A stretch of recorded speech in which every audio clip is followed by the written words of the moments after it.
Why? Because it's not just Vince. It's the whole freaking company. Hold on.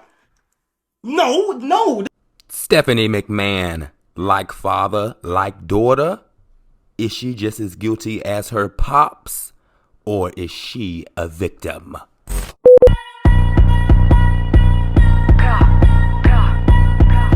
What's going on, you guys? Welcome back to another sick and lit edition of Wrestle Shade, the Natural Selection.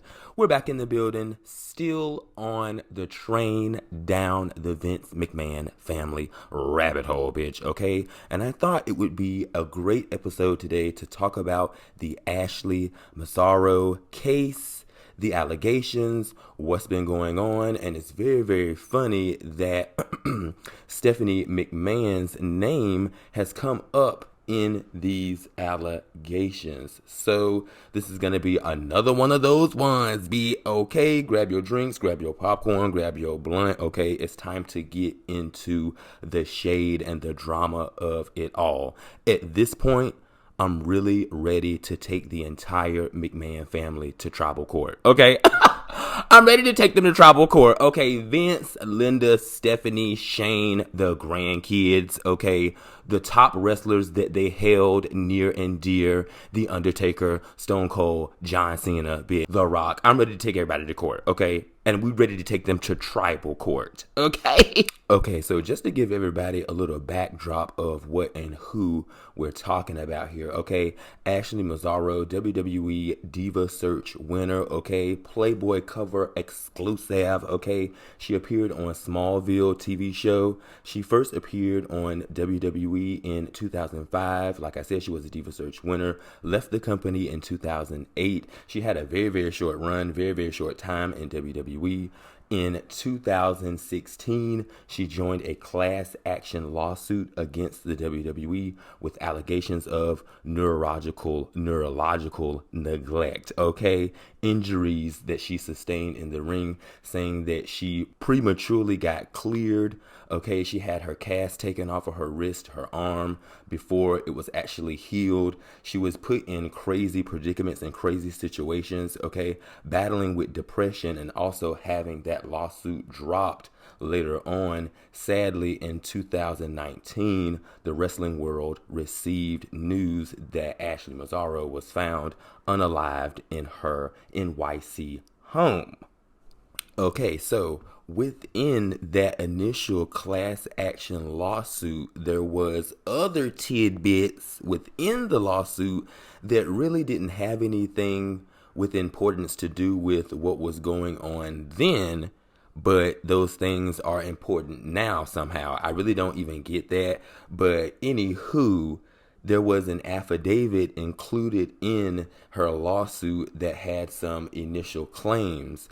And I'm thinking to myself, wait a minute, 2019, 2020, right before Bobo 19, I saw these allegations floating around on Instagram. Like, if you guys remember, if you were on Instagram really heavy in WWE Universe in that sector, there were these accounts that would make these like news bulletins and these like accusations of wrestlers that had been assaulted and these wrestlers that had been just done dirty within the WWE. And I remember seeing these Ashley Massaro posts well before it became really, really big news. I really don't know how people thought it was like a rumor and really, really not true. And the proof was kind of in the pudding back then. The initial meeting that they all had really just told the story. They had a meeting about it. So, I mean, and then after that, it was just a whole bunch of weird stuff happening, especially when we dig into her apology letter to the WWE. But anyway, it's pretty much given the Ashley Massaro allegations from back then flow into what is going on with the WWE, Vince McMahon, and members of staff, okay, big wigs within the company and the organization. And we're asking ourselves at this point, okay, Russell Shade, what is the Ashley Massaro allegations? Okay, well, here we go. Picture it. You in Kuwait somewhere across the damn world in 2006 at a tribute to the troops on a janky-ass airbase. What? She was left alone as other WWE personnel had moved on to the next stop in the tour. Honey, it won't like she could just text y'all or send y'all a page. Like, who else was left there and who else moved on? I think that is very key within all of this. I mean, really, like, you know what happened? It had to be people associated with this, and those people had to have names. What the hell? Who was left on the airbase and who had moved on? That's number one. That's what I want to know.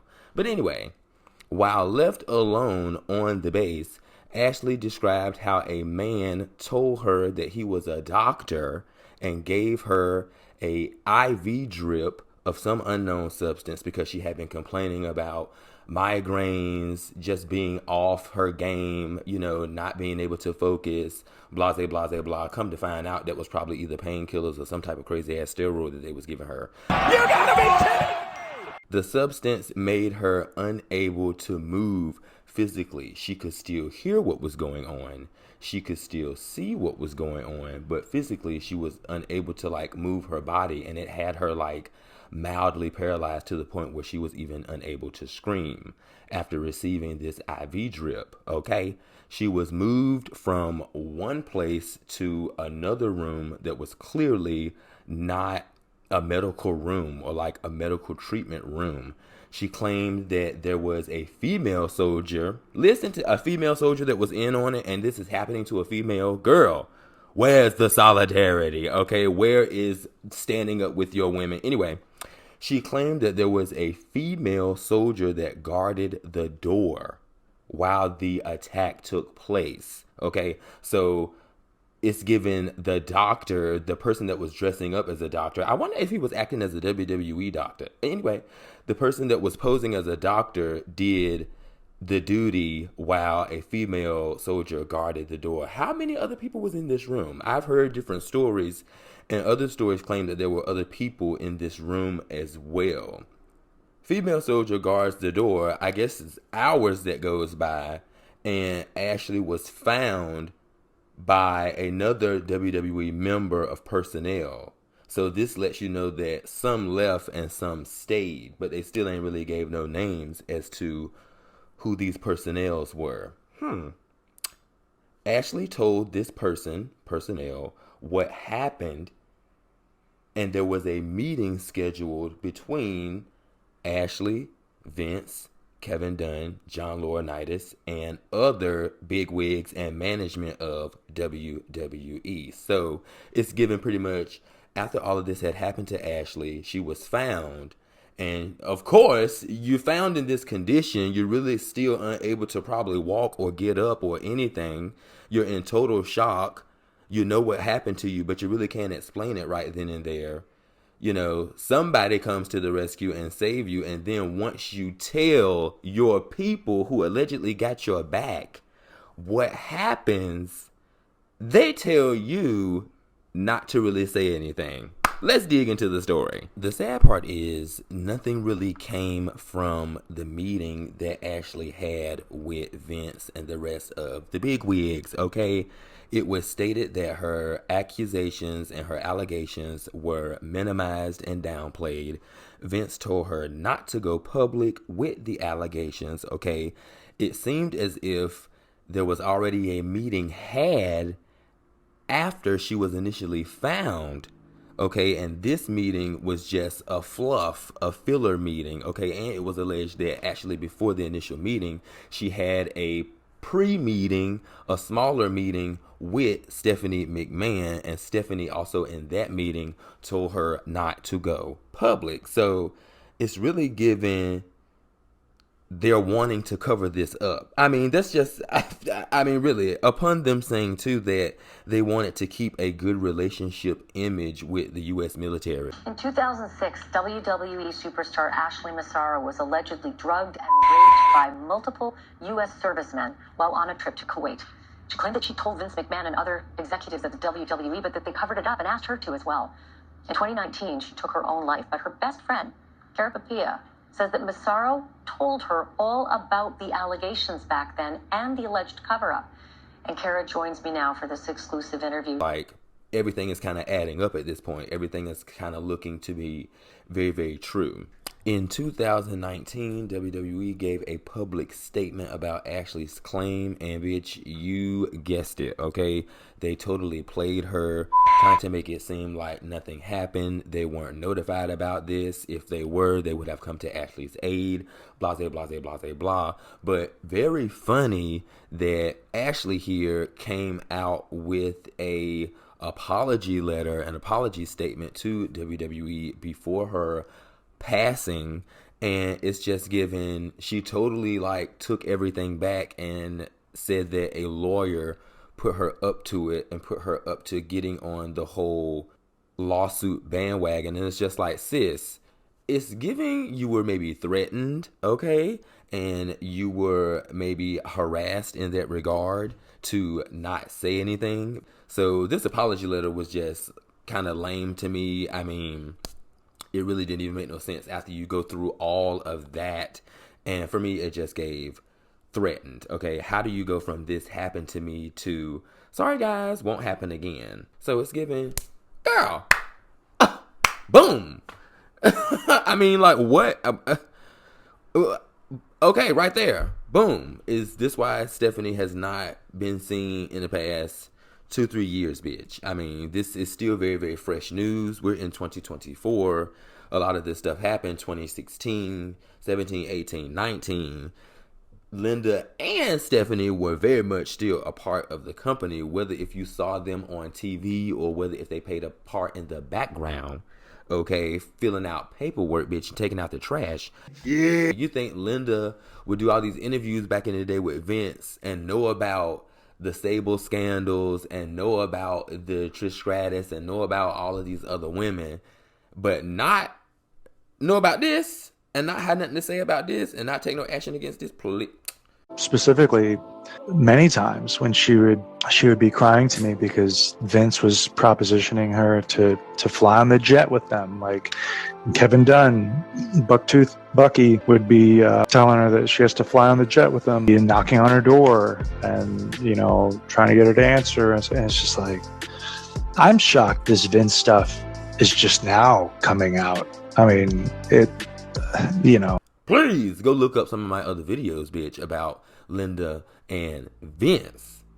Crazy thing about this is you have people like Vince to tell her to downplay it and not really make a big scene about it and don't go public with it. But yet, as soon as Ashley did that Playboy magazine shoot and you saw them breasts popping and that body locking, you was all over her. Okay? Like flies on shit from what the people said back in the day via their reports, okay? It's given she lived a nightmare in Kuwait, and then once it seemed like all the dust settled in the WWE and she was back on her big ones, ready to do her thing, you know what I'm saying? Vince started making advances. She didn't like those advances. She felt very uncomfortable.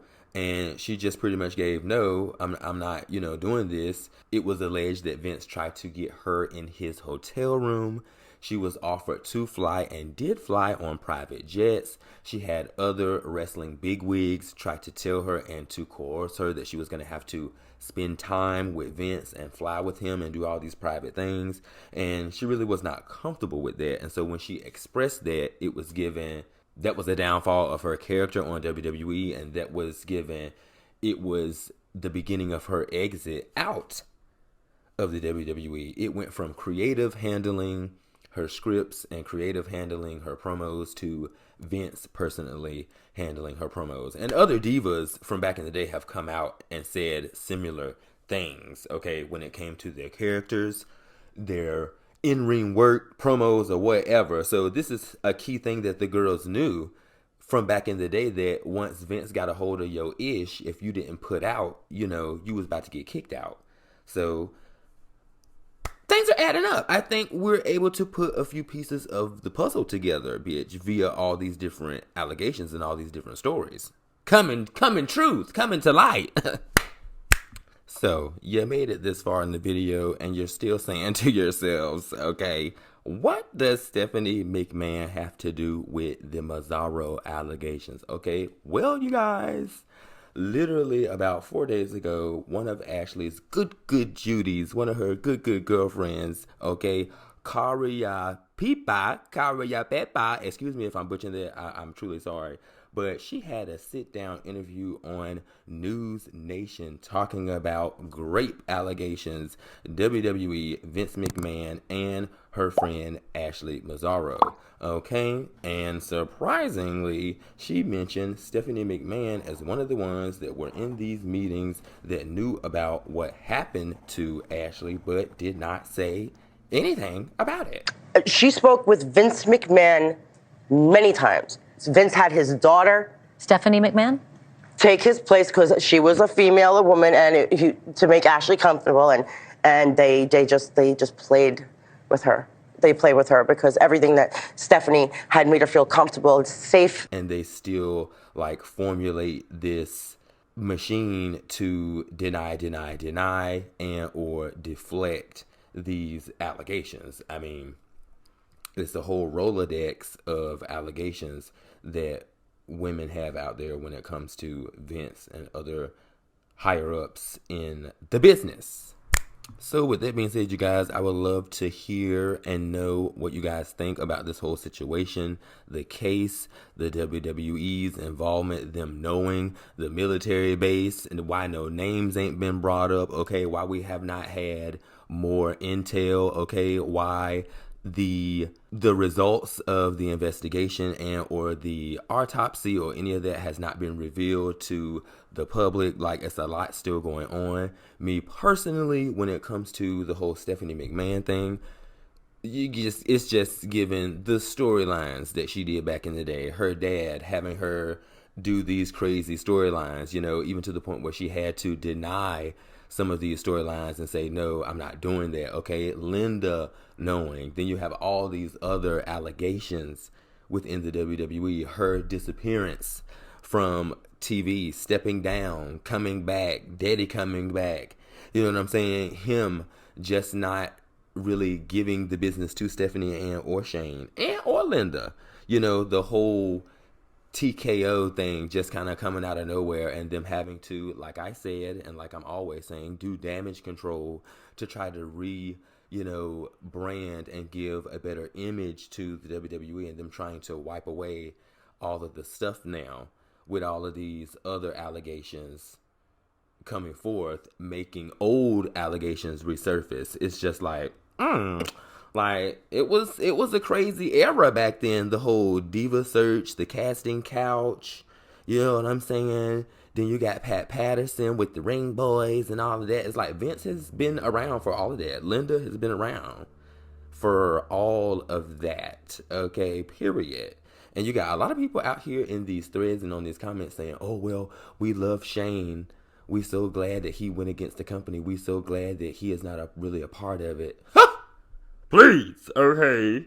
He definitely know what was going on as well. Now, if he come out and say anything about it, okay, and really go against the family, then that'll be one thing. But isn't it something like, what, ignorant in your silence, or, you know, culpable in your silence?